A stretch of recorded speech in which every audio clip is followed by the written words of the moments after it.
Good morning, everybody. This is another edition of the Passball Show, brought to you by JohnPLO.com, by St. Aloysius Church and School in Jackson, New Jersey, also by Two Ways.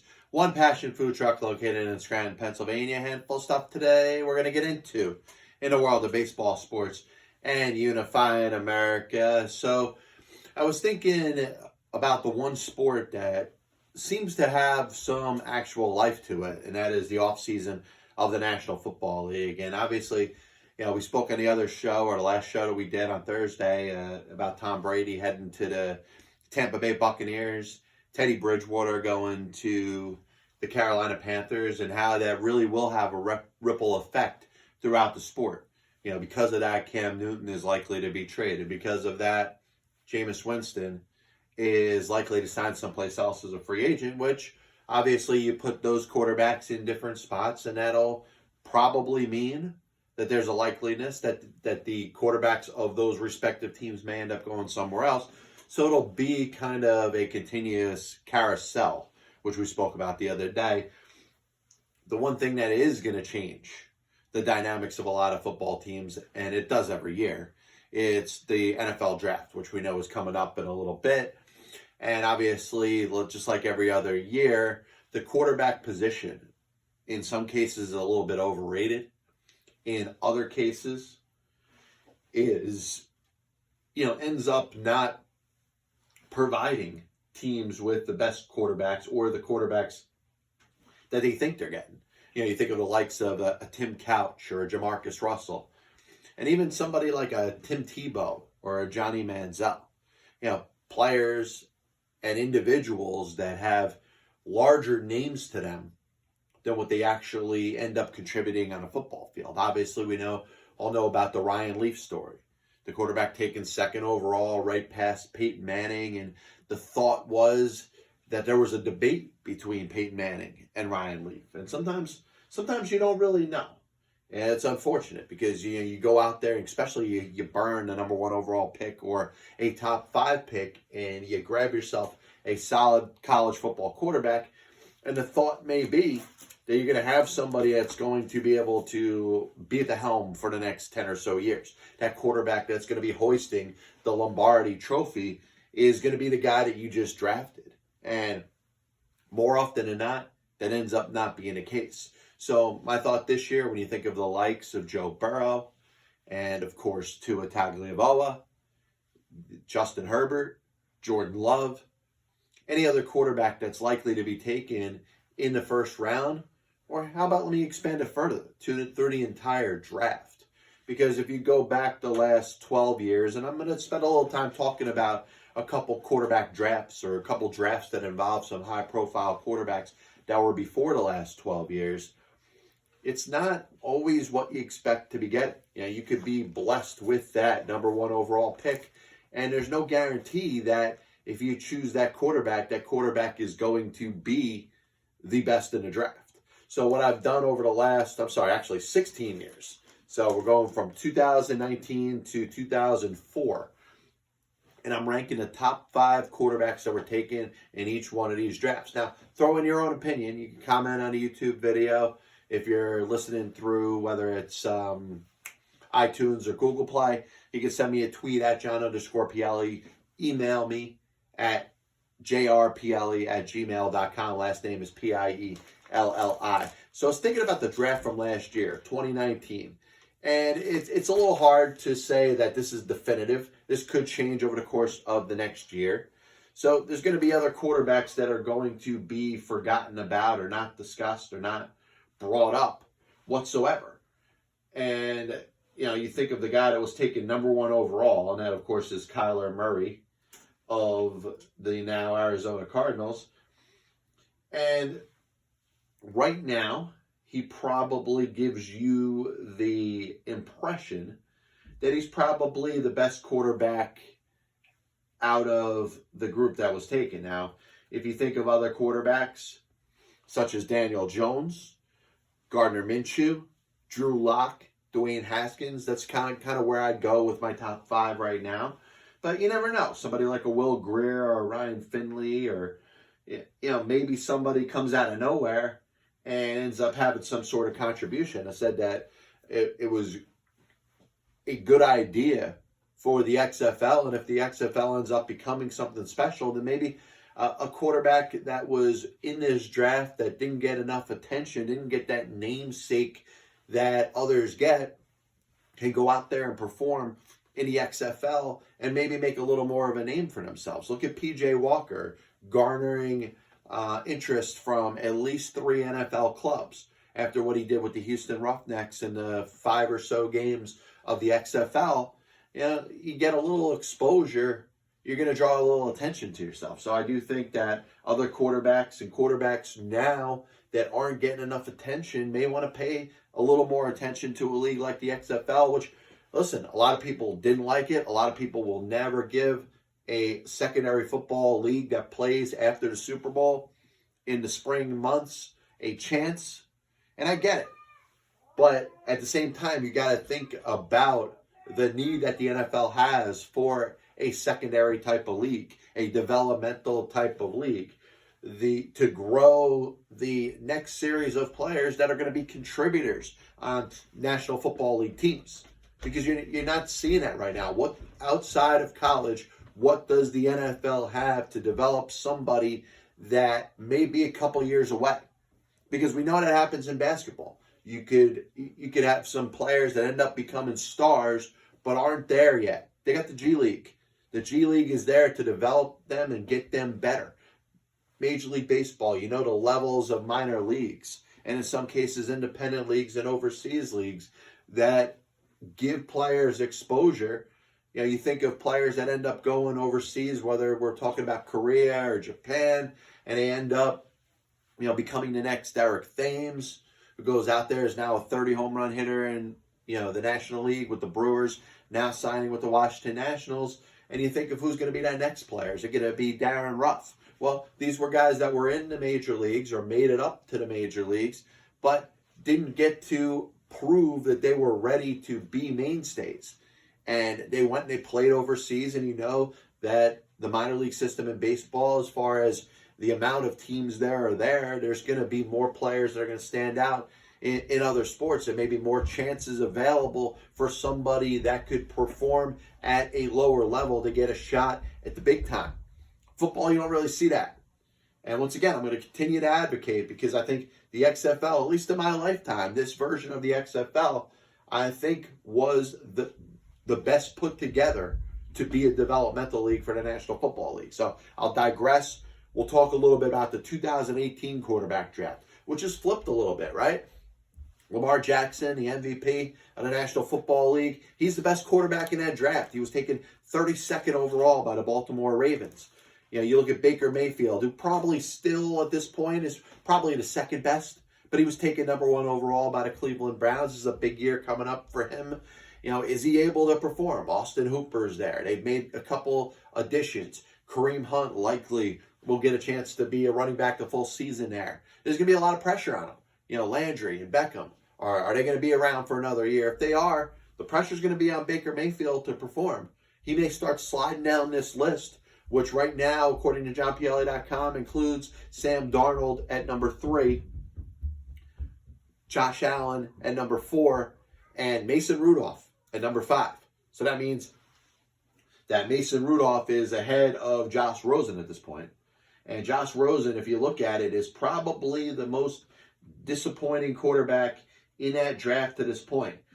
And it's, not, I don't know if it's necessarily an explanation that Rudolph has proven anything.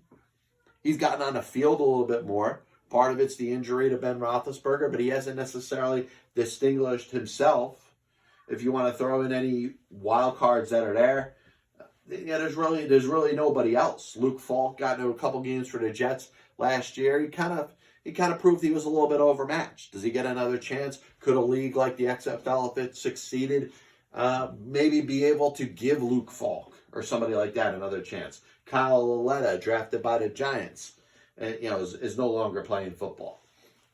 So we go to the 2017 draft.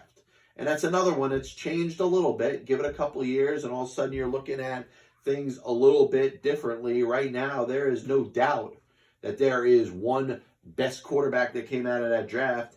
And as usual, or as you're going to find in a thread here, was not the first quarterback taken overall, and that's Patrick Mahomes.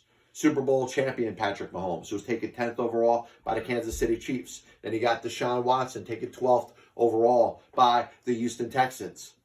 Mitch Trubisky, big year for Mitch, coming up with the Chicago Bears. He's going to have a little competition. Nick Foles, who has had a history of taking quarterbacks' jobs.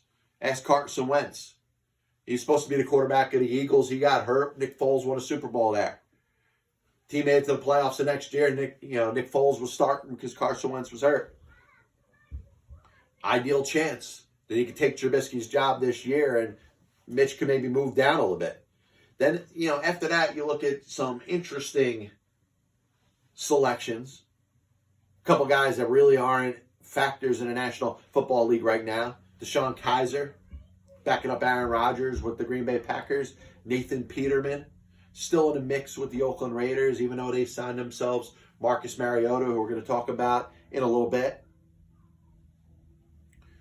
So not a very deep quarterback draft. Guys like Davis Webb, C.J. Beathard have played in the NFL a little bit. Chad Kelly looks like he was available for a game. Not the most exciting draft. Obviously very top-heavy, but you look at a generational talent like a Mahomes, and certainly, that's the best quarterback in that draft. So we move back a year to 2016, and this one's interesting because you had quarterbacks taken 1 and 2 in a draft. And are you sure at this point, without a doubt, that either one of them are the top 2 quarterbacks in that draft? And the answer is no. The best quarterback of the 2016 draft is by far Dak Prescott. And Dak Prescott may take a little bit of heat in Dallas. He may take a little bit of heat for somebody that's not a Dallas Cowboy fan. But he has done something that Jared Goff and Carson Wentz have not done. And that's really established himself as the, without a doubt, starting signal caller of the Cowboys. Goff had a big season, obviously led the Los Angeles Rams to the Super Bowl. Rough performance. It looks like the Patriots were prepared in that game. Not a good performance by Goff, nor the Rams, nor Sean McVay. But I tell you, you look at it, you tell me that Goff or even Wentz at this point are better than Dak Prescott. It's kind of hard to prove that. Wentz's big problem is staying healthy. He hasn't proved that he can stay on the football field for an entire National Football League season. So I go, and this may be more of an opinion than anything. Let me know what you think. Prescott number 1, Wentz 2, Goff 3, Jacoby Brissett 4, and Jeff Driscoll is going to be my number 5 quarterback in that draft, amongst others that were taken in that draft. Paxton Lynch in the first round, Christian Hackenberg, Cody Kessler, Connor Cook, Cardell Jones of the XFL, the before-mentioned XFL, Nate Sudfeld, who's backing up Wentz now with the Philadelphia Eagles, Brandon Allen. So a lot of quarterbacks that were taken there, some that are somewhat active, maybe XFL candidates down the road. So now we're going to move on to the year of 2015. And that draft is an interesting one because you're talking about 2 quarterbacks, once again, that were taken 1 and 2 in that draft. And both will be playing or are very likely to be playing somewhere else next season. Marcus Mariota is signed with the Oakland Raiders. Jameis Winston is being replaced by Tom Brady. Is Winston going to hang out there and be Tom Brady's backup when he's a free agent? He's got a chance to sign wherever he wants. That's very unlikely. So I look at this draft, and it's hard to not rate Winston 1, Mariota 2, just because of the lack of depth of the rest of this draft. Trevor Siemian was taken in the 7th round, the 250th pick overall. Is a journeyman backup, somebody that will likely have a job holding a clipboard for a National Football League team. Nick Hundley was taken in the 5th round, 147th overall. Bryce Petty was taken in the 4th round, 103rd pick overall. Other quarterbacks in that draft, anybody? Sean Mannion, Garrett Grayson. Really nothing exciting there. So we move on to the year of 2014 in the National Football League draft. And once again, you look at the fact that the quarterback position is extremely valued. But in this draft, the quarterback wasn't taken until the 3rd overall pick. So you look at Blake Bortles, who's probably been one of the bigger disappointments, but he was the first quarterback taken. The next one was Johnny Manziel. The next one was Teddy Bridgewater. The next one was Derek Carr, Jimmy Garoppolo. Then you look at Logan Thomas, Tom Savage, Aaron Murray, A.J. McCarron, Zach Metterberger, David Fales, Keith Wenning, Taj Boyd, and Garrett Gilbert. There's a lot of quarterbacks taken, not a lot of big names, but if you look at it as the draft gets towards the middle, you realize that some of the best quarterbacks were a little bit down the road. 2nd round, Derek Carr. David Carr, we know, is taken in a draft before, and unfortunately, he never really panned out with the Houston Texans, and a lot of that had to do with injury. But his brother Derek, taken in the 2nd round, 36th overall pick by the Raiders. Garoppolo, taken in a 2nd round, 67th pick overall, is probably the 2nd best quarterback in that draft. Bridgewater was taken in the 1st round, 32nd pick. Bortles, who was the 3rd overall player selected, is probably the 4th best quarterback. Probably looking for a little bit of a rebound. Probably looking for a chance to back up somebody. Maybe he goes, to a team that's got a starter and sits there and gets an opportunity to play. Maybe reestablish himself. He struggled with Jacksonville. A.J. McCarron, still waiting for him to get an opportunity to play. He has sat there as a backup, most recently with the Houston Texans. 2013. This is a draft that, in all honesty, was probably the most disappointing when it came to quarterbacks out of all the ones that I profiled. And when I start throwing the names out of quarterbacks that were taken in this draft, you wonder why the quarterback wasn't taken until the 16th overall pick. And that player that was taken is no longer in the league. So you look at the quarterbacks that were taken in the 2013 draft. And, Mike Glennon was taken in the 3rd round, 77th overall. Is probably the best of the bunch. Matt Barkley was taken in the 4th round, 98th pick overall. He's worthy of being on an NFL roster. A couple times he's gotten an opportunity to perform. He hasn't really distinguished himself. Geno Smith, does he get another chance? He's probably the 3rd best. E.J. Manuel, who was the only 1st-round quarterback taken in the 2013 draft, it maybe may or may not get another chance to play. Landry Jones, we know, was playing in the XFL, was taken in the 4th round, 115th overall. Moving on to the 2012 draft.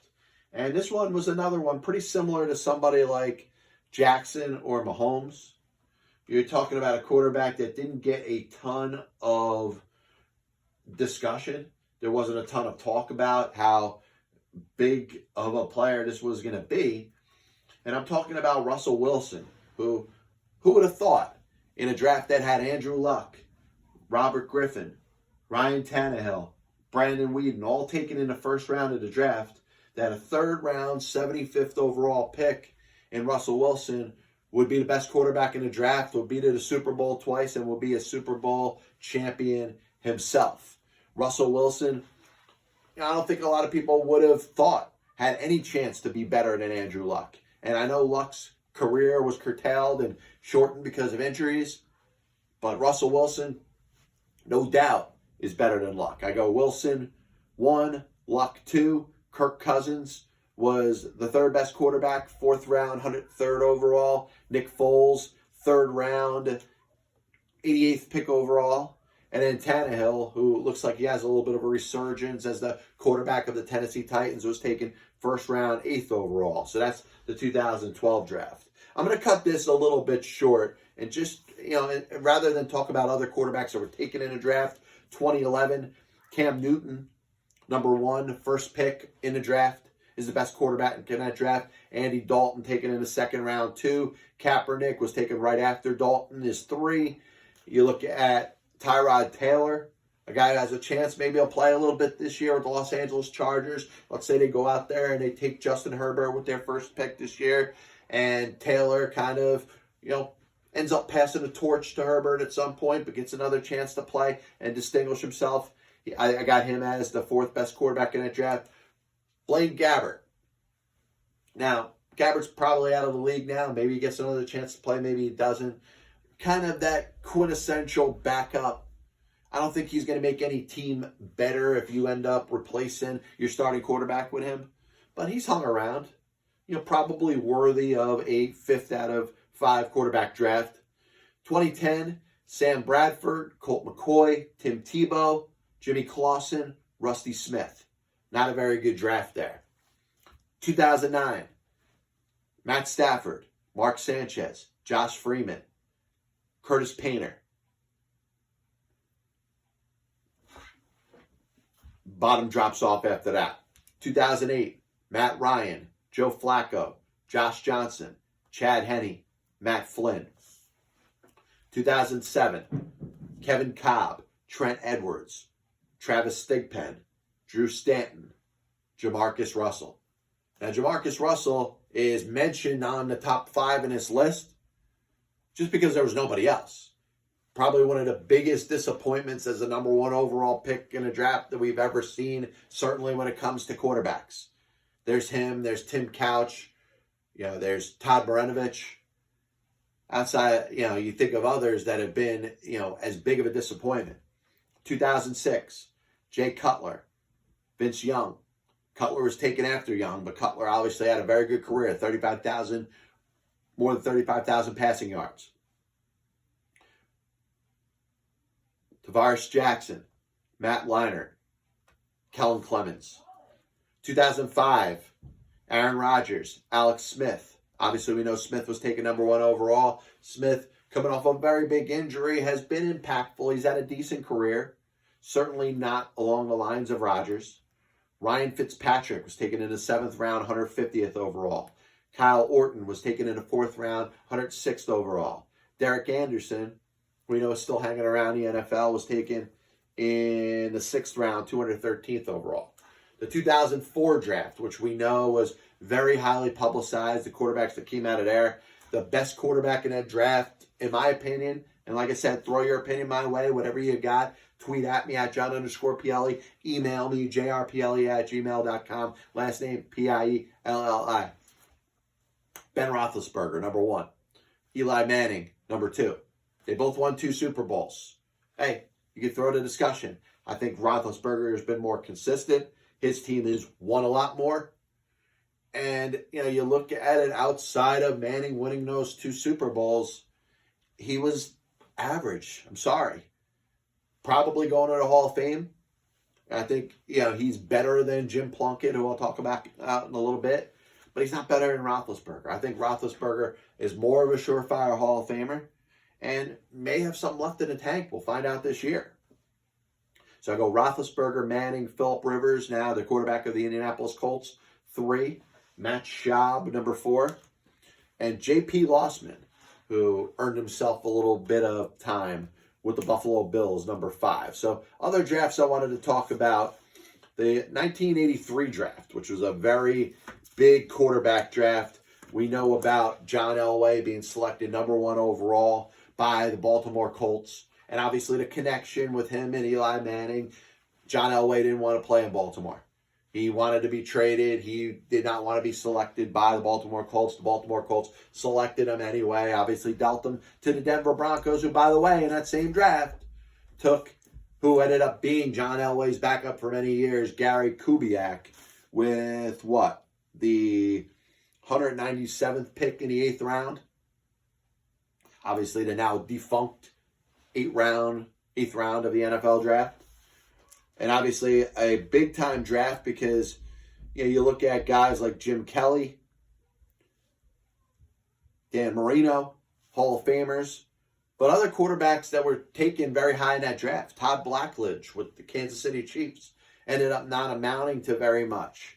Got a little bit of a chance to play, but he was taken before Kelly. He was taken before Dan Marino. He was taken before Tony Eason. And Tony Eason had a respectable career. in the National Football League, ended up playing in a Super Bowl. You know, you could do a lot worse than having a quarterback like Tony Eason. Ken O'Brien, pretty much a generation of Jets fans grew up with Kenny O'Brien as your quarterback. Not a terrible pick, not the worst pick. Yeah, you could have done worse. Like I said, Blackledge ended up struggling. He didn't last very long. But then you go out there and you see a guy like Dan Marino taken later on in the draft, obviously hurts you. So I think of the draft that Tom Brady was taken in, and that's the 2000 draft. And once again, like I said last week, you know, the thought that the Patriots are going to just go out there, draft somebody in the middle of the draft, and he's going to go out there and become the next Brady. That's not going to happen. In fact, you know, it would be an absolute shock if they found their next quarterback that deep in the draft. Sometimes you just luck out. You look at that draft in a way that it profiled a couple other notable quarterbacks. There was a total of 6 quarterbacks that were taken before Tom Brady in the 6th round, pick number 199. Chad Pennington, Mark Bolger, both had pretty good careers. They didn't become the next Brady. You know, Brady is certainly one of the best to ever play his position, or one of the best winners to ever play in his position, has been in more Super Bowls than anybody else, any other team for that matter. So look at Pennington and Bolger. Yeah, I mean, you're probably disappointed if you ended up with one of those guys instead of Brady, but, you know, there were 6 quarterbacks taken before Tom Brady in 2000. Another draft I want to talk about, the 1971 draft. And that's one that featured 3 quarterbacks in the top 3 picks of the draft. And Jim Plunkett was taken number 1 overall by the Raiders. Archie Manning was taken number 2 overall by the New Orleans Saints. And Dan Pastorini was taken number 3 overall by the Houston Oilers. And what stands out, excuse me, is that Pastorini down the road gets traded to the Raiders for Ken Stabler. And Ken Stabler was the quarterback of the Oakland Raiders when they drafted Plunkett. So Plunkett, as a backup, ends up winning 2 Super Bowls as a quarterback. He ends up quarterbacking in 2 Super Bowls, winning 2 Super Bowls. And you think of if there's anybody that can compare to the likes of Eli Manning, and it's hard. The Giants fan's not going to like me right now. The Giants fan is not going to want to have this discussion because Eli Manning meant so much to the Giants and their franchise. The amount of years that he played, the fact that he was no doubt the starting quarterback the entire time he was there is a very valid argument. But the comparisons to Jim Plunkett are pretty close. You know, Plunkett was a journeyman quarterback. I know he was taken number 1 overall. He never kind of amounted to what was expected, but he did lead the Raiders to 2 Super Bowls. And, you know, you look at, you know, whether it was Tom Flores, whether it was the Raiders defense, whether there were other contributing factors other than the quarterback, he is still a 2-time Super Bowl champion. And that's one thing that nobody's ever going to take away from Eli Manning. The fact that he is a 2-time Super Bowl champion, a 2-time Super Bowl MVP. Distinguished himself in the bigger games. Was certainly a big-time postseason quarterback. Showed up in a big game. Unfortunately, he didn't get that many games to show up in. Because the Giants, especially in the second half of his career, were perennial doormats. But Plunkett, who doesn't have the amount of yards passing, doesn't have the amount of games started that Manning has something that Eli Manning and very few other quarterbacks have. That's 2 Super Bowl rings. You know, Pastorini was the quarterback of the Oilers for a little while, ends up being traded in a deal that sends Ken Stabler to Houston. Pastorini was decent. You know about Archie Manning, obviously. He's got good genes. Ends up producing Peyton and Eli, who are going to the Hall of Fame. Archie Manning was a decent quarterback, never a star, but also played for some very bad teams. So last thing I want to bring up in regards to quarterbacks in the National Football League, you could probably do this with any team. And you could talk about drafts, or what exactly is the time to go out there and draft a quarterback? Because, right now it's the Cincinnati Bengals time. They're going to go out there and they're going to take Joe Burrow out of LSU. Tua likely is going to be drafted by the Miami Dolphins at number 5. I don't think the Giants are taking a quarterback at 4. I don't think the Lions are taking a quarterback at 3, but you never know. And obviously trades, somebody may trade up and want to get in the mix and take a quarterback earlier. Los Angeles Chargers, Phillip Rivers isn't there anymore. He's now an Indianapolis Colt. Tyrod Taylor, they're going to keep Tyrod Taylor, but they're probably going to want a young quarterback to develop. So every year you try to figure out what team is ready for a quarterback. And if you follow the lineage of any team as a pro football fan, you certainly remember years that your team has gone out there and drafted a quarterback. And I think of the Tennessee Titans for a second because, I have, as a fan, have enjoyed the NFL draft because I've seen on a couple different occasions the Titans drafting a quarterback that's worth being excited about. Now, I grew up as a Warren Moon fan, and Warren Moon, you'll see his jersey hanging up in my studio here. That's why I became a football fan. Warren Moon and a run and shoot offense, Jack Pardee, the head coach, Kevin Gilbride, and the 5 wide receivers, and Ernest Givens and Hayward Jeffries, and later on Webster Slaughter, the late Drew Hill, Curtis Duncan, Mike Rozier. That's what got me into football.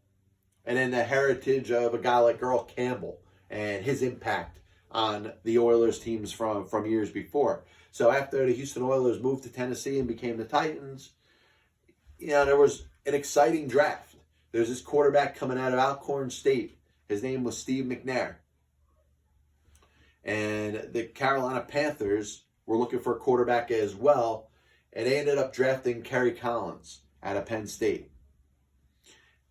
And I was glad because I was watching this guy, and there wasn't so much videos available, but we knew he was breaking all types of records. We knew he was playing for, a not known school. But I was excited as anything when the Titans ended up getting themselves Steve McNair. And, McNair ends up having a really good career. And the one chance that he got to get to the Super Bowl was, a huge, huge opportunity. And they fell close. They were close, but they fell a little bit short. And, of course, it was the Oilers that took McNair with the 3rd overall pick. And, actually Collins ended up being taken 5th overall by the Carolina Panthers. So I apologize. Kijana Carter went number 1. Another disappointing pick by the Cincinnati Bengals. Tony Baselli had a great career, was taken number 2 overall. But, I digress, and I could have sworn, sometimes you remember things that happened so long ago, they end up not being what you think. But yeah, Steve McNair, Houston Oilers, number 3 overall pick. I remember that day like it was yesterday, and as excited I was as a fan. Moving down the road, you watch this quarterback come out of Texas and do crazy things for college football. And I wondered as a fan, was I going to be able to see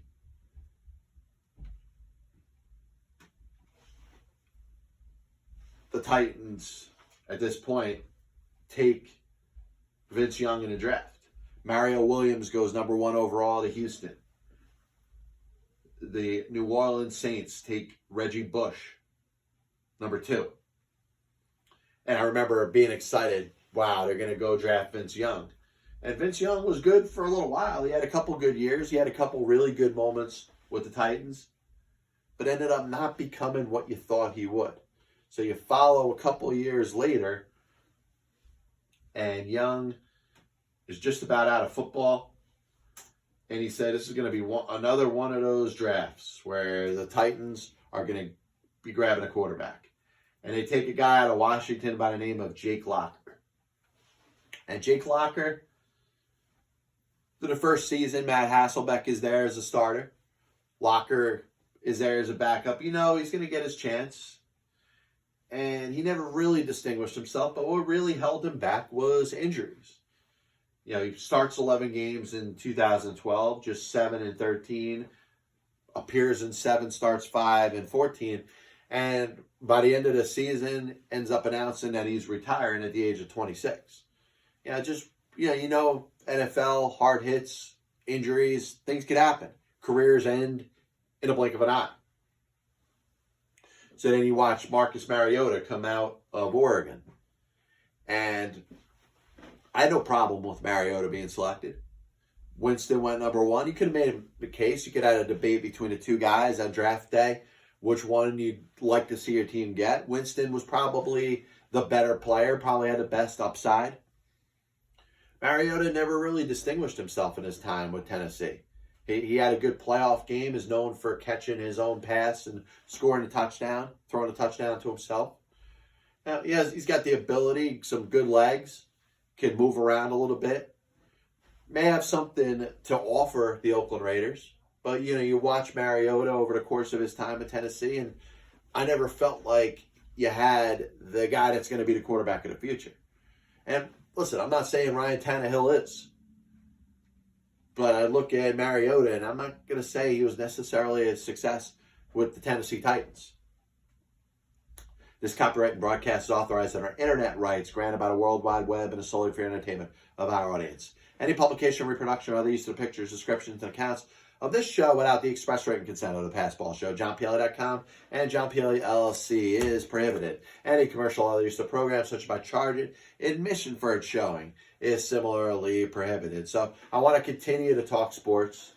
We're working on a piece to talk about the 1894 National League Baseball season, which once I put that together, we'll share it. We'll talk a little more about it. I'm not going to bring it up today. We mentioned it on the show this past week. A couple of the interesting things about the National League in 1894. But amongst things that have happened in baseball history, 21st day of March. Back in 1978, San Diego Padres fired manager Al Dark. And what signifies this, or what is interesting about this, is the fact that this happened during spring training. And only one other time prior had a manager been fired or relieved of his duties during spring training, and that was Phil Cavarretta of the 1954 Chicago Cubs. Mark Fidrych, great rookie season in 1976, ends up getting injured in spring training of 1977, was never the same after that. A great story in 1976, was one of the darlings of the sport of baseball. There are baseball fans that started loving a game of baseball, and they didn't necessarily root for the Detroit Tigers, but they loved what Mark Fidrych brought to the game. His injury on this day, I kind of think of a guy like J.R. Richard, and J.R. Richard was more established. He was more on a Hall of Fame career path. He had become one of the best in the game. But, I think of both of them and talent that they had just being stripped from them in one moment, and they were never the same after that. Alfonso Soriano, 21st day of March, making his spring training debut with the Washington Nationals. Manager Frank Robinson puts him in the lineup, says you're playing left field. Soriano, prior to that, was known as a second baseman, whether it was with the Texas Rangers or the New York Yankees. He ends up getting dealt to the Montreal Ball Club, which at this point is playing in Washington. Jose Vidro is their second baseman. Soriano's brought over there to play the outfield. I don't know if nobody told Soriano this. I don't know if Soriano thought that he was going to be a hard ass and just insist of playing where he wanted to play. Frank Robinson's a manager you don't mess with. All of a sudden, general manager Jim Bowden says, listen, if he's not going to play the outfield, we're going to forfeit his contract. He ain't going to get paid. He ended up becoming an outfielder the rest of his career. Do want to thank everybody for tuning in to the Passball Show. Obviously, a rough time, whether you're talking about America, you're talking about the world. Not really in love with talking about the trials and tribulations that people are going through right now. And the best thing that I could throw out there is just maybe a little bit of advice. A lot of people are down right now. A lot of people are depressed right now. If you found a way, whether it's because of your religious beliefs or just you're a natural optimist, if you happen to be feeling better than most right now, try to use it to help others. You know, we all have families, we all have friends, we all have people that are feeling down right now. And it's not necessary that you feel down because they're feeling down. But at the same time, you may have a chance to bring somebody's spirit up in a moment like this. Like I said, not everybody's as fortunate to be feeling well right now. Some people are sick. Many people are worried about getting sick. Many people are worried about maybe losing their jobs right now or not being allowed outside of their house. Like I said, if you're an optimist, if part of the reason that you're feeling well or feeling positive is because of your religious beliefs, then maybe it's time that you start to talk to others and encourage them and be there for them in a moment like this. This is the Passball Show, brought to you by JohnPielli.com, by Two Ways, One Passion Food Truck located in Scranton, Pennsylvania, by St. Aloysius Church and School in Jackson, New Jersey. God bless you, and as always, I'll see you on the other side.